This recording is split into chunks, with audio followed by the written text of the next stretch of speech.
and welcome to Serious Economics. Today we are going to cover public economics chronology. Okay, so let's begin the class.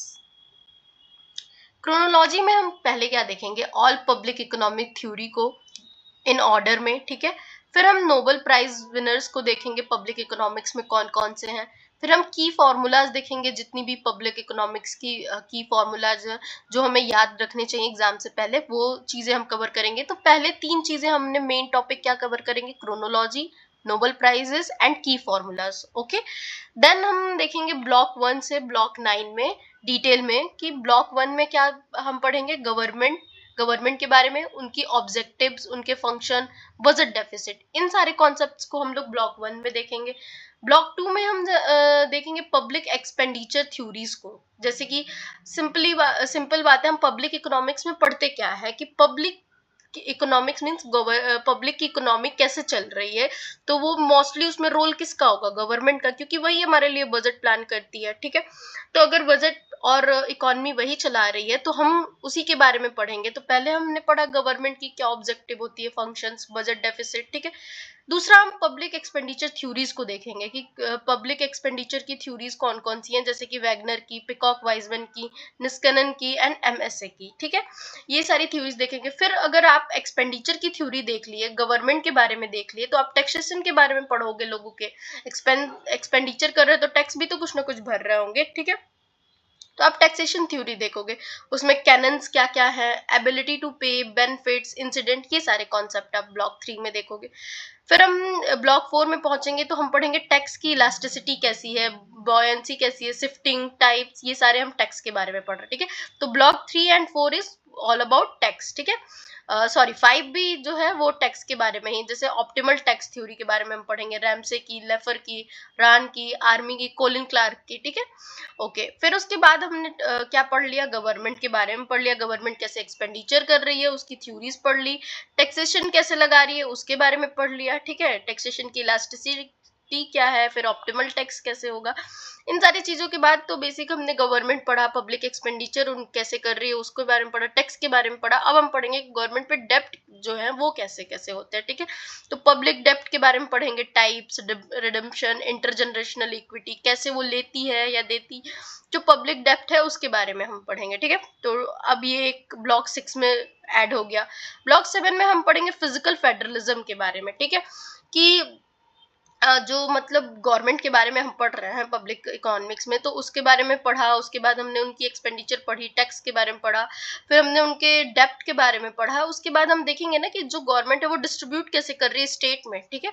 तो state में मतलब physical federalism का concept जो है वो आएगा ब्लॉक 7 में, जिसमें हम finance commission, type out, good types, ये सारी चीजें देखते हैं। फिर हम इंडिया स्पेसिफिक स्टडी करेंगे ब्लॉक 8 में, जिसमें जीएसटी के बारे में, टैक्सेशन कमिटीज के बारे में और उनकी क्रोनोलॉजी देखेंगे, ठीक है। फिर हम ब्लॉक 9 में जाएंगे तो यूजीसी के जितने भी करंट ट्रेंड में टॉपिक्स हैं उनको कवर करेंगे, ठीक है। So let's begin. पहले आते हैं chronology of public economics theories, ठीक है। तो पब्लिक इकोनॉमिक्स थ्योरीज की क्रोनोलॉजी में हम सबसे पहले देखते हैं कि ईयर 1776 में एडम स्मिथ जो है इकोनॉमिस्ट आते हैं, और वो कौन कौन सी थ्योरी देते हैं, cannons of taxation, equity, certainty, convenience, economy, ठीक है। ये सारी जो थ्योरीज है कैनन्स ऑफ टैक्सेशन की, वो बेसिकली एडम स्मिथ आके क्या देते हैं, कैनन्स ऑफ टैक्सेशन, ये याद रखना। उनमें equity, certainty, convenience and economy आती, ठीक। फिर 1890 में आते हैं हमारे अल्फ्रेड मार्शल। अल्फ्रेड मार्शल कौन सी थ्योरी देते हैं, कंज्यूमर सरप्लस का कॉन्सेप्ट देते हैं, ठीक है। और क्या देते हैं, foundation of tax burden analysis, ठीक है। ये कौन करता है, अल्फ्रेड मार्शल, ठीक। 1890 के बाद, एडम स्मिथ के बाद अल्फ्रेड मार्शल आए इकोनॉमिस्ट, उनके बाद आते हैं एडोल्फ वैगनर, ठीक है। एडोल्फ वैगनर 1883 में आते हैं और वो देते हैं वैगनर्स लॉ, जिसमें बताते हैं कि government expenditure rises with national income, government का एक्सपेंडिचर जो है नेशनल इनकम के साथ बढ़ता है, ठीक है। उसके बाद 1896 में आते हैं नूट विक्सेल। नूट विक्सेल देते हैं कौन सी theory, benefit principle of taxation. Benefit principle of taxation क्या बताती है, वॉलंटरी एक्सचेंज अप्रोच बताती है, ठीक है। उसके बाद 1897 में कौन आते हैं, एरिक लिंडल। वो बताते हैं, वो देते हैं लिंडल इक्विलिब्रियम, जो कि क्या बताता है, optimal provision of public good. Optimal provision क्या है पब्लिक गुड पे, ठीक है। ओके, तो अब तक हमने कितना कवर किया, 5 कवर कर लिए इकोनॉमिस्ट, कौन कौन से, Adam Smith, Alfred Marshall, Adolph Wagner, Knut Wicksell, Erik Lindahl. Adam Smith क्या दे रहे हैं? Canon of taxation. Alfred Marshall क्या दे रहे हैं? कंज्यूमर सरप्लस का concept. Adolph Wagner, Wagner law. Knut Wicksell, benefit principle दे रहे हैं of taxation. Erik Lindahl, Lindahl equilibrium दे रहे हैं। ठीक, ओके कब कब दे रहे हैं? एडम स्मिथ 776 में आते हैं जो कैनन ऑफ टैक्सेशन देते हैं, और उसका कैनन ऑफ टैक्सेशन में क्या क्या हम देखते हैं? Equity, certainty, convenience and economy. ठीक है। अल्फ्रेड मार्शल जो 1890 में आते हैं वो क्या देते हैं? कंज्यूमर सरप्लस के बारे में, कंज्यूमर सरप्लस का कॉन्सेप्ट देते हैं, जिसमें हम देखते हैं कि foundation of tax burden analysis जो है ये अल्फ्रेड मार्शल जो है 1890 में देते हैं। एडोल्फ वैगनर जो आते हैं वो क्या देते हैं? वैगनर्स लॉ के बारे में कि गवर्नमेंट एक्सपेंडिचर जो है वो बढ़ता है नेशनल इनकम के साथ। नोट्स विक्सेल जो है बेनिफिट प्रिंसिपल ऑफ टैक्सेशन देते हैं, और कब देते हैं? 1896 में। ठीक है, नोट विक्सेल 1896 में, एडोल्फ वैगनर 1883 में, अल्फ्रेड मार्शल 1890 में, और जो 7076 में है एडम स्मिथ है। ठीक है, 7076, 1890, 1883, 1896। ओके, तो नोट विक्सेल बेनिफिट प्रिंसिपल हो गया, जिसमें वॉलंटरी एक्सचेंज अप्रोच के बारे में बात की गई है। 1897 में एरिक लिंडन जो लिंडल इक्विलिब्रियम, जिसमें वो बताते हैं कि पब्लिक गुड की ऑप्टिमल प्रोविजन क्या है। ठीक है, ओके अब पहुंचते हैं 1920, 1928, 1942, 1945। ठीक है, 1920, 1928, 1942, 1945 एंड 1954। ठीक है, ये अब हम पढ़ते हैं। तो 1920 में आते हैं एसी पिग्यू, 1928 में फ्रैंक रैम से आते हैं, 1942 में कॉलिन क्लार्क आते हैं, 1945 में अबा लर्नर आते हैं, 1954 में पॉल सैमुएल्सन आते हैं। ठीक है, तो अब देखो एसीपीयू क्या देते हैं? इकोनॉमिस्ट जो है 1920 में आते हैं और वो बताते हैं maximum social advantage and Pigovian tax on externalities के बारे में। ठीक है, तो एसीपीयू आते हैं और maximum social advantage and Pigovian tax on externality. Pigovian tax on externalities हमने इन्वायरमेंट में भी देखा है, यहाँ पे भी देखेंगे। ठीक है, उसके बाद आते हैं फ्रैंक रैमसे। फ्रैंक रैमसे 1928 में आके क्या देते हैं? पिग्यू के बाद 8 ईयर बाद फ्रैंक रैमसे जो आते हैं वो देते हैं रैमसे रूल। रैमसे रूल क्या है? Optimal commodity taxation, inverse elasticity rule. मतलब रैमसे रूल जो है वो बताता है कि ऑप्टिमल कमोडिटी टैक्सेशन क्या है। ठीक है, ये फ्रैंक रैमसे का रैमसे रूल है जो कि 1928 में आता है। ठीक है, फिर हम 1942 में पहुंचते हैं तो कॉलिन क्लार्क आ जाते हैं। कॉलिन क्लार्क इकोनॉमिस्ट बोल देते हैं कॉलिन क्लार्क लिमिट। ठीक है, जो कि क्या बताता है? 25% टैक्स अपॉन में जीडीपी रेशियो हाइपोथेसिस के बारे में बताते हैं। ठीक है, उनकी एक हाइपोथेसिस है जिसमें वो 25% टैक्स अपॉन में जीडीपी रेशियो की कोई हाइपोथेसिस देते हैं। ठीक, कॉलिन क्लार्क लिमिट जिसे बोलते हैं, जो कि 1942 में कॉलिन क्लार्क द्वारा दी गई है। अबा लर्नर आते हैं 1945 में।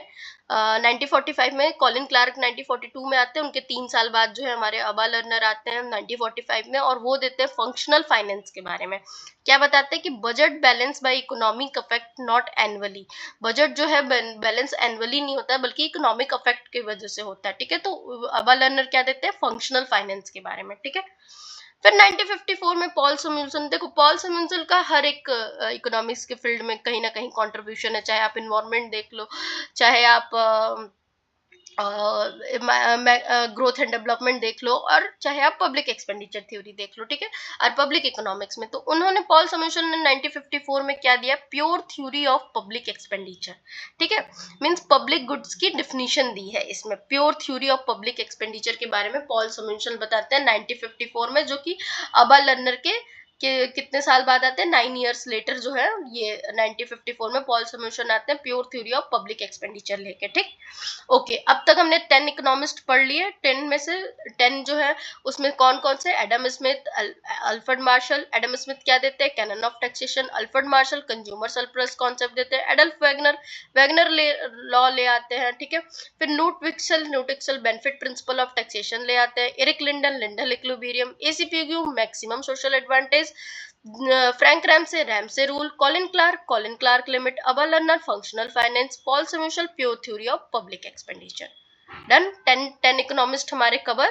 ठीक, इनके टाइम पीरियड को देख लेना कि 18 के इस तरह याद रख लेना कि 18 के टाइम में जो है वो कौन कौन से हैं? अल्फ्रेड मार्शल से सबसे पहले तो एडम स्मिथ थे, इनको हटा ही देना। 76 में सबसे पहले कोई भी आएगा एडम स्मिथ है। ठीक, उसके बाद 18 के टाइम पीरियड में जो है हमारे 4 इकोनॉमिस्ट हैं, जो कि Alfred, Adolph, Knut and Erik. ठीक है, 18 लेट 17 कह लो। ठीक है, इन सारे टाइम पीरियड में क्या है? 1800 के बीच, 1800 से 1900 के बीच में जितने भी हैं ये इतने इकोनॉमिस्ट है, ठीक है। Alfred Adolph Knut and Erik, ठीक है। 1900 से मतलब 1900 के भी 1900 टू 1950 या 60 ले लो, ठीक है। 1900 से 1960 तक कितने हैं, तो A C Pigou, Frank Ramsey, Colin Clark, Abba Lerner, Paul Samuelson, Charles Tiebout, Richard Musgrave, Ronald Coase, ठीक है। 1960 तक रोनाल्ड कोस्ट आते हैं, ठीक। तो अब आगे देखते हैं अब देखते हैं 1956, 1958, 1960, 1961, ठीक है। अब 1956 में जो आते हैं चार्ल्स टाइबोट आते हैं, जो कि टाइबोट मॉडल देते हैं, जो किस पे बेसिस है, voting with feet local public good, okay. फिर 1958 में कौन आते हैं, रिचर्ड मस्ग्रेव। रिचर्ड मस्ग्रेव क्या देते हैं, 3 ब्रांच फ्रेमवर्क, जिसमें क्या है 3 ब्रांच फ्रेमवर्क में क्या बताते हैं, एलोकेशन, डिस्ट्रीब्यूशन एंड स्टेबलाइजेशन के बारे में, ठीक। चार्ल्स टाइबोट कब आते हैं, पॉल समिंसन 1954 में आते हैं, उसके जस्ट 2 साल बाद कौन आते हैं, चार्ल्स टाइबोट 1956 में, जो कि टाइबोट मॉडल देते हैं, जिसमें voting with fit and local public goods के बारे में बात की गई है टाइबोट मॉडल में, ठीक। रिचर्ड मस्ग्रेव जो है 1956 में जस्ट 2 साल बाद चार्ल्स टाइबोट के रिचर्ड मस्ग्रेव आ जाते हैं, जिसमें मस्ग्रेव की बुक भी पढ़ते हैं पब्लिक इकोनॉमिक्स की। वो देते हैं 3 branch of economics, allocation, distribution and stabilisation. फिर रिचर्ड मस्ग्रेव के भी 2 साल बाद रोनाल्ड कोस्ट आते हैं, ठीक है। रोनाल्ड कोस्ट क्या देते हैं, Coase theorem, externalities, property right and transaction cost, ठीक है। ओके, तो अब हम यहाँ से तो बहुत इजी है याद करना, जो पॉल समिल्सन से रोनाल्ड कोस्ट तक की सब में 2-2 साल का डिफरेंस है। पॉल समिल्सन याद रख लो 1954, उसके 2-2 साल लेटर जो है पॉल के बाद चार्ल्स आते हैं, चार्ल्स के बाद रिचर्ड, रिचर्ड के बाद रोनाल्ड आते हैं, ठीक। ओके, नेक्स्ट देखते हैं 1961 में पिकॉक वाइजमैन थ्योरी आती है, जो कि किसके बारे में, सॉरी, पिकॉक एंड वाइजमैन जो इकोनॉमिस्ट है उनकी थ्योरी आती है डिस्प्लेसमेंट इफेक्ट, ठीक है, जो कि क्या बताती है, ratchet in public expenditure, okay. Ratchet in public expenditure displacement effect theory, Peacock and Wiseman, जो कि 1961 में आ रही है, ठीक है। फिर 1971 में आ रही है डायमंड एंड मिरल्स की थ्योरी, ऑप्टिमल टैक्स थ्योरी, ये यूजीसी नेट में दोनों ही पूछा गया, optimal tax theory, Diamond and Mirrlees, जो कि 1971 में आ रहा है, और प्रोडक्शन एफिशिएंसी थ्योरम के बारे में बात करता है ऑप्टिमल टैक्स थ्योरी, ठीक है। प्रोडक्शन एफिशिएंसी थ्योरम के बारे में बात करता है optimal tax theory, Diamond and Mirrlees लाते हैं, और 1971 में आता है, ठीक। उसी सेम ईयर 1971 में क्या आता है, विलियम निस्कनन की थ्योरी आती है, जो कि क्या है, बजट मैक्सिमाइजिंग ब्यूरोक्रेट मॉडल, ठीक है। बजट मैक्सिमाइजिंग ब्यूरोक्रेट मॉडल जो है विलियम निस्कन की 1971 में आती है। देन 1974 में 2 थ्योरीज आती हैं, कौन कौन सी, 1974 में गॉडफ्रे बेरेन एंड 1974 में ही रॉबर्ट मुंडल की भी थ्योरी आती है। गॉडफ्रे की थ्योरी क्या कहती है कि, गॉडफ्रे नहीं है, जियोफ्रे है शायद, ठीक है, सॉरी फॉर प्रोनाउंसिएशन, ठीक है। जियोफ्रे ब्रेनन की जो है वो क्या बताती है, लिविथन मॉडल ऑफ गवर्नमेंट, ठीक है, विथ बुचानन 1980, ठीक। ओके, रॉबर्ट मुंडल की जो आती है वो बताती है physical federalism and optimal currency areas, ठीक। 1974 में जो है 2 थ्योरीज आती हैं, जोफ्रे ब्रेनन की एंड रॉबर्ट मुंडल की, जो कि जोफ्रे ब्रेनन बताते हैं लिविथन मॉडल ऑफ गवर्नमेंट बुचानन के साथ मिलके, ठीक, और रॉबर्ट मुंडल जो है physical federalism and optimal currency areas के बारे में बात करते हैं, सेम ईयर 1974 में ये दोनों इकोनॉमिस्ट आते हैं। उसके बाद आते हैं हम 1978 टू 1980, जो कि Anthony Downs and Arthur Laffer आते हैं, ठीक है। 1978 में एंथनी डॉन्स आते हैं, जो कि पब्लिक चॉइस थ्योरी देते हैं, जिसमें मीडियन वोटर थ्योरम की बात की गई है। फिर 1980 में आर्थर लेफर आते हैं, आर्थर लेफर कर्व देते हैं, जिसमें किसकी बात हुई है, टैक्स रेट वर्सेस रेवेन्यू का रिलेशनशिप, ठीक। लेफर कर्व क्या बात करता है, टैक्स रेट वर्सेस रेवेन्यू का रिलेशनशिप बताता है। फिर आते हैं 1980 के बाद 1986 में जेम्स बुचानन, ठीक है। जेम्स बुचानन क्या, नोबेल प्राइज इंपॉर्टेंट है, जेम्स बुचानन 1986 में इनको नोबेल प्राइज मिलता है किस थ्योरी के लिए, पब्लिक चॉइस थ्योरी के लिए और कॉन्स्टिट्यूशनल इकोनॉमिक्स, ये इनके बारे, ठीक है। तो पब्लिक चॉइस थ्योरी के लिए ही इन्हें नोबेल प्राइज मिलता है जेम्स बुचानन को 1986 में। 1996 में विलियम विक्री एंड मिरल्स आते हैं, इनको भी नोबेल प्राइज मिलता है किसके लिए, इंसेंटिव थ्योरी के लिए, ऑप्टिमल इनकम टैक्स, ठीक है, इस चीज के लिए, इंसेंटिव थ्योरी के लिए इन्हें विलियम विक्री एंड मिरल्स को नोबेल प्राइज 1996 में मिलता है। 1998 में अमर्त्य सेन को भी नोबेल प्राइज मिलता है, किस लिए, वेलफेयर इकोनॉमिक्स के लिए, सोशल चॉइस एंड कैपेबिलिटीज के लिए, ठीक है।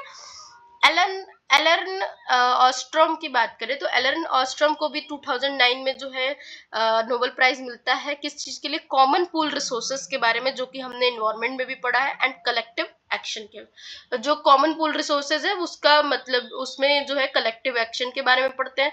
वेलफेयर इकोनॉमिक्स में हम जो है सोशल चॉइसेस एंड कैपेबिलिटीज के बारे में अमर्त्य सेन ने दे रखा है। विलियम विक्री और मिरल्स ने इंसेंटिव थ्योरी में ऑप्टिमल इनकम टैक्स की बात की है, और जेम्स बुचानन नोबेल प्राइज जो पब्लिक चॉइस थ्योरी के लिए मिला है उसमें कॉन्स्टिट्यूशनल इकोनॉमिक्स के बारे में बात की, ठीक है। तो ये हो गए हमारे chronology of all economics theory, जो जिसमें से हम स्टार्टिंग से एक बार देख ले तो Adam Smith canon of taxation, Alfred Marshall consumer surplus concept, Adolph Wagner Wagner's law, ठीक है, Adam Smith canon of taxation, Alfred Marshall consumer surplus concept, Adolph Wagner Wagner's law, Knut Wicksell benefit principle of taxation, Erik Lindahl Lindahl equilibrium, A C Pigou maximum social advantage, Frank Ramsey rule, Colin Clark limit, ठीक है। अबा Lerner functional finance के बारे में बात करते हैं, Paul Samuelson pure theory of public expenditure देते हैं, चार्ल्स टाइबुट मॉडल के बारे में बात करते हैं, रिचर्ड मस्ग्रिव जो है वो किसके, 3 ब्रांच फ्रेमवर्क के बारे में बात करते हैं, रोनाल्ड कोच थ्योरम के बारे में, पिकॉक वाइजमैन डिस्प्लेसमेंट इफेक्ट के बारे में, डायमंड मिरल्स ऑप्टिमल टैक्स थ्योरी के बारे में बात करते हैं, विलियम निस्कैनन जो है बजट मैक्सिमाइजिंग ब्यूरोक्रेट मॉडल के बारे में बात करते हैं, Geoffrey Brennan लिवेंथन model of government के बारे में बात करते हैं। ओके, ठीक है। अगर अब इनको ईयर वाइज या क्रोनोलॉजी वाइज याद करना हो तो कैसे याद करेंगे कि पॉल सैमुअल्सन से तो 1954 में जब पॉल सैमुअल्सन आते हैं उनके जस्ट 2-2 साल बाद ये सारे इकोनॉमिस्ट आते हैं, चार्ल्स, रिचर्ड एंड रोनाल्ड, ठीक है। 1960 तक, यहाँ तक तो क्लियर है कि 1954 में पॉल सैमुअल्सन आते हैं, उनके 2-2 साल बाद रोनाल्ड तक ये इकोनॉमिस्ट आते हैं, Charles, Richard and Ronald. Okay, बात करें 18 के टाइम पीरियड में, 1890 से 96 के बीच में Alfred Marshall, Adolph Wagner, Knut Wicksell और एडम स्मिथ तो सबसे शुरुआत में अलग से हैं ही, ठीक है। उसके बाद बात करें अगर 90s के पीरियड में, 90 मान लो 1920 से 1960 के बाद, 1920 से 1960 के बीच में जो है ये सारे इकोनॉमिस्ट आते हैं, एसी पिग्यू, फ्रैंक, कॉलिन, अबा लर्नर, पॉल सैमुअल्सन, ठीक है, Charles टाइबुट, Richard Musgrave, Ronald coach, ठीक। अब 1960 से हम 1980 तक चलें तो 1960 से 1980 तक कौन कौन आ रहा है, Diamond Mirrlees, William Niskanen, Geoffrey Brennan, Robert Mundell, Anthony Downs and Arthur Laffer, ठीक है। 1980 से 2009 तक की बात करें तो इसमें कौन आ जा रहा है, जेम्स बुचानन, विलियम विक्री, अमर्त्य सेन एंड एलन ऑस्ट्रम। समझो कि एलन ऑस्ट्रम सबसे लेटेस्ट है, ठीक।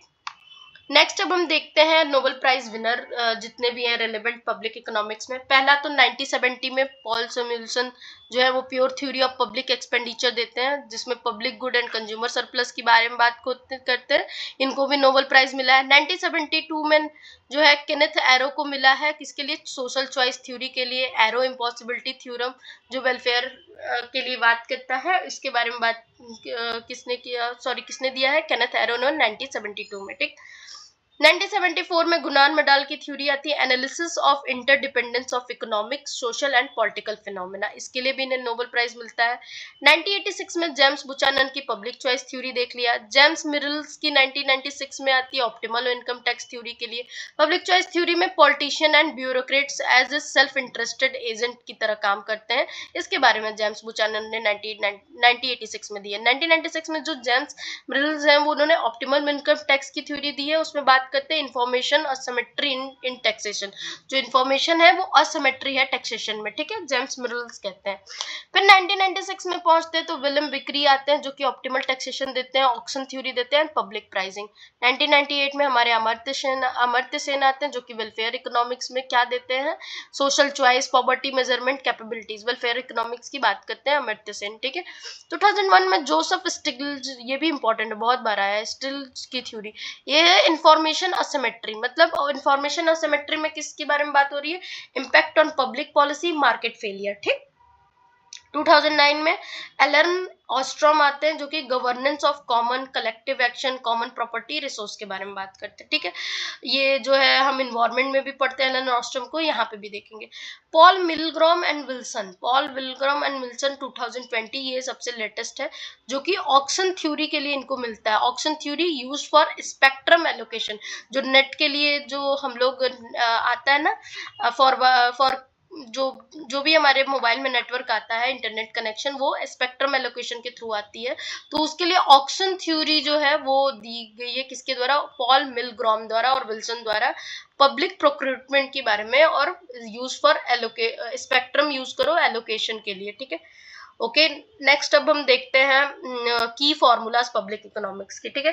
पहला फॉर्मूला है फिजिकल डेफिसिट का, ठीक है। Physical deficit means total expenditure minus revenue receipt minus non डेब्ट कैपिटल रिसिप्ट, ठीक है। फिजिकल डेफिसिट का फॉर्मूला क्या है, total expenditure minus revenue receipt minus non डेब्ट कैपिटल रिसिप्ट, ठीक है, नॉन डेब्ट कैपिटल रिसिप्ट।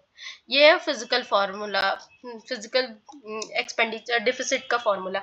इसका मतलब ये है कि गवर्नमेंट का टोटल बोरोइंग रिक्वायरमेंट, अगर मतलब फिजिकल डेफिसिट का मतलब है कि गवर्नमेंट का जो है इस कितना टोटल बोरोइंग रिक्वायरमेंट है, ठीक है।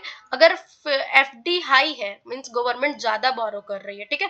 अगर फिजिकल डेफिसिट हाई है मतलब गवर्नमेंट जो है ज्यादा बोरो कर रही है। फिजिकल डेफिसिट का मतलब ही क्या होता है कि अगर गवर्नमेंट का टोटल बोरोइंग रिक्वायरमेंट कितना है, ठीक। अब बात करते हैं रेवेन्यू डिफिसिट की। रेवेन्यू डिफिसिट क्या बताती है, revenue expenditure minus revenue receipt, ठीक है। तो revenue expenditure minus revenue receipt इसका फॉर्मूला है रेवेन्यू डिफिसिट का। और ये क्या बताता है, ये बताता है डेली एक्सपेंस, जैसे कि सैलरी हुआ, सब्सिडी हुआ, मीट नहीं हो पा रहा है तो रेवेन्यू से, ठीक है, उसके बारे में ये डेफिसिट मतलब क्या है, जो चीज हम नहीं कर पा रहे हैं, जो चीज हम में कमी है, ठीक है, डेफिसिट है, ठीक है। तो फिजिकल डेफिसिट में गवर्नमेंट क्या देखती है कि टोटल बोरोइंग रिक्वायरमेंट उसको कितनी है, कितना उसके बजट में डेफिसिट है, उसको कितनी की जरूरत है कि उसका डेफिसिट कम हो जाए, ठीक है, या खत्म हो जाए।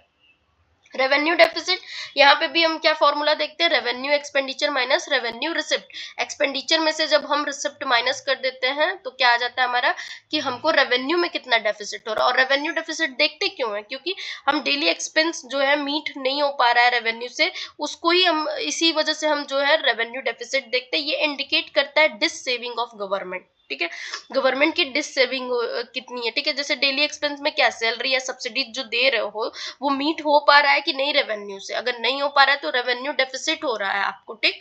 तो रेवेन्यू डेफिसिट मींस एक्सपेंडिचर खर्च कितना कर रहे हो, तुमको मिल कितना रहा है, उसमें से माइनस करो। अगर रेवेन्यू रिसिप्ट ज्यादा है तब तो तुम वेल एंड गुड, पर अगर रेवेन्यू रिसिप्ट ज्यादा नहीं है, एक्सपेंडिचर आपका ज्यादा है, तो आपका डेफिसिट की कंडीशन आएगी। अब बात करते हैं प्राइमरी डेफिसिट। प्राइमरी डेफिसिट क्या होता है, प्राइमरी डेफिसिट जो है physical deficit minus interest payment, ठीक है, वो है प्राइमरी डेफिसिट। प्राइमरी डेफिसिट का मीनिंग क्या है कि एक्चुअल करंट डेफिसिट, मतलब एक्चुअल करंट डेफिसिट मतलब पास्ट डेब्ट का बर्डन हटा के हम जो देखते हैं वो है प्राइमरी डेफिसिट, ठीक है। प्राइमरी डेफिसिट अगर जीरो है तो गवर्नमेंट सिर्फ इंटरेस्ट पे करने के लिए बोरो कर रही है, बाकी उसको कोई मतलब अगर अगर मान लो प्राइमरी डेफिसिट जीरो दे रहा है, मतलब सिर्फ इंटरेस्ट पेमेंट के लिए ही हम जो है प्राइमरी डेफिसिट का यूज कर रहे हैं, मतलब गवर्नमेंट जो है सिर्फ इंटरेस्ट पे करने के लिए ही बोरो कर रही है, ठीक है।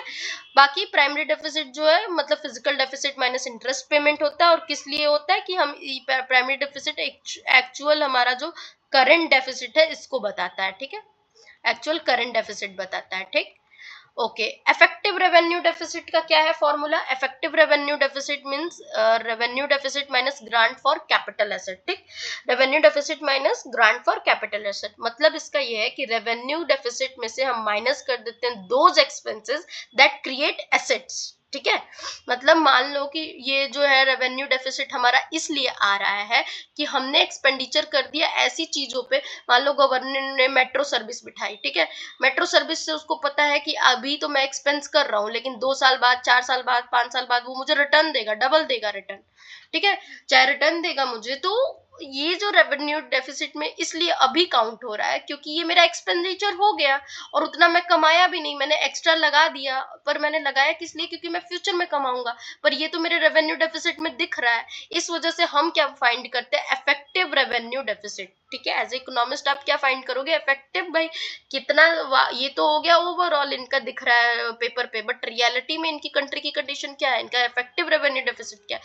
तो इफेक्टिव रेवेन्यू डेफिसिट जो होता है, आप रेवेन्यू डेफिसिट में से ग्रांट फॉर कैपिटल एसेट, अगर आपने किसी कैपिटल एसेट्स को जिससे रिटर्न आने वाला है उसके लिए अगर आपने ग्रांट दिया है तो उसको आप माइनस कर देते हो, फिर आपका इफेक्टिव रेवेन्यू डेफिसिट निकलता है। फिर पता चलता है कि अरे इसका रेवेन्यू डेफिसिट तो आ रहा था इस कंट्री का, पर इन्होंने तो इतना अच्छा खर्चा किया है कि इसका रिटर्न इनको डबल मिलने वाला है, तो मतलब ये कंट्री बहुत स्ट्रांग पोजीशन पे है। ठीक, ओके। अब उसके बाद बात करते हैं टैक्स बॉयंसी की। टैक्स बॉयंसी का फॉर्मूला होता है B equal to buoyancy equal to percent change in tax revenue upon में परसेंट चेंज इन जीडीपी। ठीक है, टैक्स रेवेन्यू में कितना परसेंट चेंज हो रहा है उसके अपॉन में हम जीडीपी के परसेंट चेंज को लेते हैं, उसको हम टैक्स बॉयंसी कहते हैं। टैक्स बॉयंसी का मतलब ये होता है कि जीडीपी बढ़ने पर कितना ऑटोमेटिकली बढ़ रहा है। ठीक है, जो जीडीपी बढ़ने पर टैक्स कितना ऑटोमेटिकली बढ़ रहा है। ठीक है, तो टैक्स बॉयंसी मींस कि जीडीपी बढ़ने पर टैक्स कितना ऑटोमेटिकली बढ़ रहा है, जीडीपी बढ़ने पर टैक्स कितना ऑटोमेटिकली बढ़ रहा है। ठीक है, अगर टैक्स बॉयंसी जो है ग्रेटर देन 1 है, मतलब टैक्स सिस्टम रिस्पॉन्सिव है।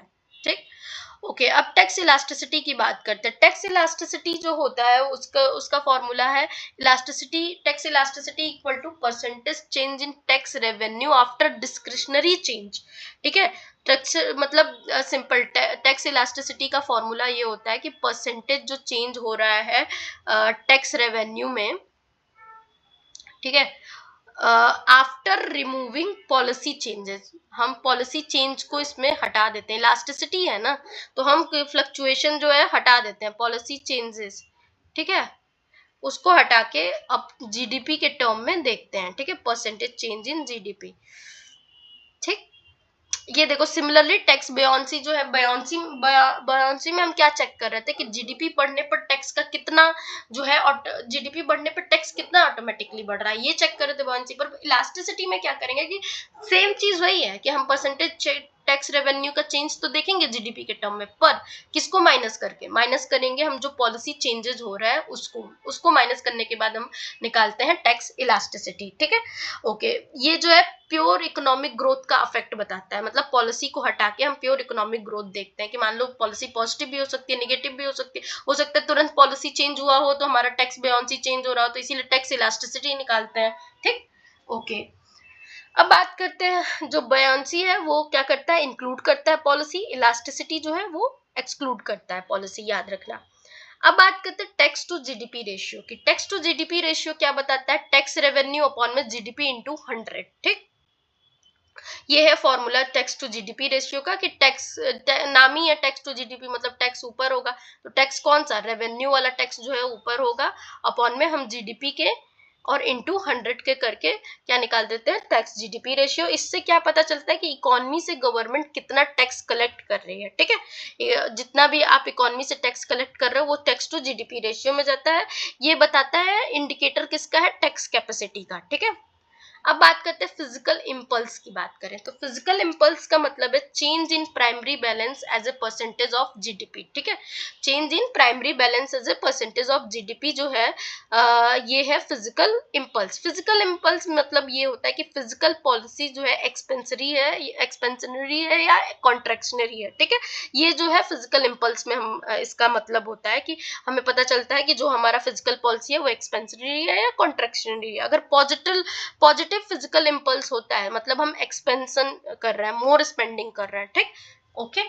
अब बात करते हैं डेब्ट टू जीडीपी रेशियो की। डेब्ट टू जीडीपी रेशियो क्या होता है कि टोटल पब्लिक डेट अपॉन में जीडीपी इंटू 100। ठीक है, डेब्ट टू जीडीपी रेशियो जो फर्स्ट इसका फॉर्मूला इस तरह याद, टैक्स टू जीडीपी मतलब टैक्स रेवेन्यू ऊपर होगा, जीडीपी नीचे होगा, डेब्ट में डेब्ट टोटल पब्लिक डेब्ट ऊपर होगा और जीडीपी नीचे होगा और मल्टीप्लाई बाय 100। ठीक है, ओके। डेब्ट टू जीडीपी रेशियो क्यों निकालते हैं कि कंट्री का डेब्ट बर्डन कितना है। ठीक है, मतलब हाई रेशियो है डेब्ट टू जीडीपी रेशियो का, मतलब सस्टेनेबिलिटी इशू है उस कंट्री को। ठीक है, कि वो सस्टेन भी करेगा कि नहीं, ठीक है। तो कंट्री का डेप्ट बर्डन कितना, उसकी जीडीपी मान लो दिखा रही है, मान लो हमारी जीडीपी दिखा रही है 6.4, हम इस पे देखेंगे ना कि भाई 6.4% हमारी जीडीपी है, कहीं इस पे 4% का डेप्ट ही तो नहीं है। और रियलिटी में हमारी जब हम डेप्ट चुका देंगे, अगर कोई कंट्री मांगने लगे डेप्ट अगर हम चुका दें, तो हमारे पास रियलिटी में 2% की मतलब वो बचे। तो इस वजह से बोलते हैं डेप्ट टू जीडीपी रेशियो क्या बताती है, कंट्री की सस्टेनेबिलिटी बताती है, ठीक। रैमसे रूल का जो है फॉर्मूला क्या है, रैमसे रूल का फॉर्मूला है T x by P x जो है वो डायरेक्टली प्रोपोर्शनल होता है, डायरेक्टली प्रोपोर्शनल होता है किसके, 1/EX के। मींस क्या कहना चाहता है ये कि टैक्स रेट इनवर्सली प्रोपोर्शनल होता है प्राइस इलास्टिसिटी के, ठीक है। रैमसे रूल यही बताता है कि टैक्स रेट जो है तुम्हारा वो क्या है, इनवर्सली प्रोपोर्शनल है, इनवर्सली प्रोपोर्शनल है किसका, इलास्टिसिटी का, ठीक है। Okay, tax rate is inversely proportional to elasticity, Ramsey rule बताता है। इसका मतलब ये होता है कि जिसकी डिमांड इन इलास्टिक है उस पर ज्यादा टैक्स लगाओ, ठीक है, जिससे इफिशियंसी लॉस जो है वो मिनिमाइज होता है, ठीक। तो इसका मतलब रैमसे रूल में क्या कहना चाहते थे कि जिसकी डिमांड इन इलास्टिक है उस पर ज्यादा टैक्स लगाओ और इससे इफिशियंसी लॉस मिनिमाइज होता है, ठीक है। लेफर कर्व पिक की बात करें, लेफर कर्व की कंडीशन क्या है, रेवेन्यू मैक्सिमाइजिंग रेट है लेफर कर्व पिक, जो कि dr/dt इक्वल टू 0, मतलब क्या कर रहा है, ये कंडीशन है, मतलब डेरिवेशन इसकी कंडीशन है रेवेन्यू मैक्सिमाइजिंग रेट की। इसमें मतलब ये है लेफर कर्व पिक का कि टैक्स रेट जहां रेवेन्यू मैक्सिमम होता है, ठीक है, टैक्स रेट वहां लगाओ जहां पे रेवेन्यू मैक्सिमम होता है, ठीक है। उसके बाद टैक्स बढ़ने से रेवेन्यू जो है गिरता है, ठीक। तो point where higher tax reduces total revenue, मतलब कि लेफर कर्व पीक जो ऐसा पॉइंट है जहां पे हायर टैक्स जो है क्या कर रहा है, आपका रेवेन्यू को डिक्रीज कर रहा है, ठीक है। हायर टैक्स आपका रेवेन्यू को डिक्रीज कर रहा है, इसे कहते हैं Laffer curve peak. Higher tax जो पॉइंट जहां पे हायर टैक्स लग रहा है उससे जो है higher tax reduces total revenue, ठीक। अब बात करते हैं लिंडल प्राइस की। लिंडल प्राइस जो है वो क्या है, sum of MRS A + B equal to MRT, ठीक है। मीनिंग लिंडल जो प्राइस है वो बताता है ऑप्टिमल गुड प्रोविजन के बारे में, ठीक है। मतलब पब्लिक गुड का ऑप्टिमल प्रोविजन क्या है, लोग अपनी विलिंगनेस टू पे के अकॉर्डिंग पे करते हैं, ठीक है। इसमें ये बताता है लिंडन प्राइस कि लोग अपनी विलिंगनेस टू पे के अकॉर्डिंग ही पे करते हैं। ये है लिंडन प्राइस, जो कि सम ऑफ MRS मतलब A + B equal to MRT से शो होता है। फिर बात करते हैं गिनी कोफिशिएंट की। गिनी कोफिशिएंट जो क्या है, G इक्वल टू क्या, A + B on Lorentz curve, ठीक है। मींस कि गिनी कोफिशिएंट बेसिकली हम सबको पता है इनकम इनइक्वालिटी को मेजर करता है, और 0 मतलब होता है परफेक्ट इक्वालिटी और 1 मतलब होता है परफेक्ट इनइक्वालिटी, ठीक है। फिर बात करते हैं dead weight loss of tax के बारे में, DW, जो कि क्या होता है dead weight loss of tax. हम अक्सर ये देखो, ये काम आ सकता है आप जब न्यूमेरिकल लगाते हो, ठीक है। तो 1/2 × T × DQ, ये है डेड वेट लॉस का फॉर्मूला। DQ मीन्स मतलब मान के चलो चेंज इन क्वांटिटी, ठीक है, चेंज इन क्वांटिटी। तो टैक्स की वजह से एफिशिएंसी कितना लॉस हो रहा है, ये होता है डेडवेट लॉस। ये जो ट्रायंगल की तरह दिखाता है ग्राफ में, ट्रायंगल लॉस जो होता है वो डेडवेट लॉस को दिखाता है, ठीक है, ग्राफ में, ठीक। इस तरह का ये जो हो जाता है कंज्यूमर सरप्लस, इधर जो बच गया या इधर जो बच गया वो डेडवेट लॉस हो जाता है, ठीक। एफिशिएंसी कॉस्ट ऑफ डिस्टॉर्शनरी टैक्सेशन, मतलब टैक्स की वजह से efficiency loss, deadweight loss. Multiplier and balance budget की बात करें, मल्टीप्लायर एंड बैलेंस बजट में क्या है कि बैलेंस बजट जो है वो बैलेंस बजट मल्टीप्लायर जो होगा इक्वल किसके होगा, 1 के, ठीक है। ये बताता है बैलेंस बजट मल्टीप्लायर, मतलब गवर्नमेंट जो है वो जी जब इंक्रीज होगा, ठीक है, तो टी जो है वो भी इंक्रीज होगा, मतलब नेशनल इनकम सेम अमाउंट से बढ़ता है, ठीक। इसमें क्या इंपॉर्टेंट है कि even with equal tax and spending increase, जो इकोनॉमी है वो एक्सपेंड करती है, ठीक है। इक्वल टैक्स और इक्वल टैक्स एंड स्पेंडिंग के बढ़ने के बाद जो है क्या करती है, इकोनॉमी एक्सपेंड करती है, ठीक। ओके, टैक्स शिफ्टिंग और फॉरवर्ड के बारे में बात करें तो टैक्स शिफ्टिंग जो है फॉर्मूला प्रोपोर्शन शिफ्टेड फॉरवर्ड क्या दे रहा है, ES by ES plus ED, ठीक है। मतलब इसका मतलब सिंपल ये होता है, ईएस मतलब सप्लाई इलास्टिसिटी, ईडी मतलब डिमांड इलास्टिसिटी, ठीक है। तो जो सप्लाई इलास्टिसिटी के बराबर हम क्या ले रहे हैं, डिवाइड में क्या ले रहे हैं, supply elasticity plus demand elasticity. Tax shifting forward का मतलब ये होता है कि सप्लाई इलास्टिक हो तो टैक्स कंज्यूमर पे शिफ्ट होता है, ठीक है। अगर सप्लाई इलास्टिक है तो टैक्स जो है कंज्यूमर पे शिफ्ट होता है, तो इससे टैक्स शिफ्टिंग फॉरवर्ड कहते हैं। टैक्स शिफ्टिंग बैकवर्ड किसे कहेंगे, जब डिमांड इलास्टिक हो तो बर्डन प्रोड्यूसर पे शिफ्ट होता है, ठीक है। तो शेयर ऑन प्रोड्यूसर कितना आ जाएगा, ये ED equal to ES plus ED, मतलब यहाँ डिमांड डोमिनेट हो गया, यहाँ सप्लाई डोमिनेट हो गया। अगर सप्लाई डोमिनेट हो रहा है तो मतलब जो है बर्डन जो है कंज्यूमर बियर करेगा, डिमांड डोमिनेट हो रहा है तो बर्डन जो है प्रोड्यूसर बेयर करेगा, पोर्शन बॉर्न बाय प्रोड्यूसर, ठीक है। ओके, अब देखते हैं वैगनर्स लॉ क्या कहता है। वैगनर्स लॉ कहता है कि G Y increases as Y increases, मतलब जी बाई वाई जो है वो पब्लिक एक्सपेंडिचर जो है ग्रो करेगा faster than national income. Public expenditure जो है वो ज्यादा ग्रो करेगा नेशनल इनकम से। इनकम बढ़ने पर जो गवर्नमेंट एक्सपेंडिचर है वो फास्ट ग्रो करता है इसमें, ठीक है। डेवलपमेंट के साथ गवर्नमेंट रोल बढ़ाता है अपना, ठीक, इसे कहते हैं वैगनर्स लॉ। कॉलिन क्लार्क की लिमिट क्या है, कॉलिन क्लार्क का लिमिट का फॉर्मूला ये है, टी बाई वाई ग्रेटर जो होगा वो लेस देन होगा 0.25 से, ठीक है, सॉरी ग्रेटर देन होगा 0.25 से, जिससे इन्फ्लेशन आएगा। क्या मतलब है, मतलब इन्फ्लेशनरी ये शो कर रहा है, मीनिंग कि एक्सेस टैक्सेशन हार्मफुल होता है और टैक्स बर्डन का एक अपर लिमिट होता है, ठीक है, वही बता रहा है कॉलिन क्लार्क लिमिट, ठीक है। टैक्स बाई जीडीपी जो है अबव 25% जो है अनसस्टेनेबल है, यही बता रहा है। T by Y means tax GDP जो है अगर अबव है 25% से तो अनसस्टेनेबल है। रहन कर्व पिक के बारे में बात करें तो रहन कर्व पिक जो है बताता है कि optimal G Y approx 15 to 25%, मतलब बियॉन्ड दिस जो होगा वो हायर स्पेंडिंग जो है रिड्यूस कर देगा ग्रोथ को, मतलब गवर्नमेंट साइज का ऑप्टिमल लेवल बियॉन्ड, अगर इससे ज्यादा, मतलब ये क्या बता रहा है, ये गवर्नमेंट की साइज का ऑप्टिमल लेवल स्पेंडिंग बता रहा है। अगर बियॉन्ड इससे ज्यादा अगर गवर्नमेंट खर्च करेगी तो ग्रोथ जो है वो रिड्यूस हो जाती है, ठीक है। तो इफिशियंसी कॉन्सेप्ट किसने दिया है, इफिशियंसी कॉन्सेप्ट का हम जिक्र करते हैं रैमसे एंड डेडवेट लॉस में। पब्लिक गुड के बारे में जो दिया है वो लिंडन प्राइस में हम देखते हैं, ठीक है। इनइक्वालिटी जो है गिनी कोफिशिएंट से नापते हैं। टैक्स बर्डन जो है टैक्स शिफ्टिंग और टैक्स फॉरवर्ड और बैकवर्ड देखते हैं, ठीक है। Tax burden growth versus government तो ये किसने किसने दिया है, वैगनर एंड रैन ने, growth versus government. Physical policy multiplier से देखते हैं, ठीक। That's it, thank you for this video.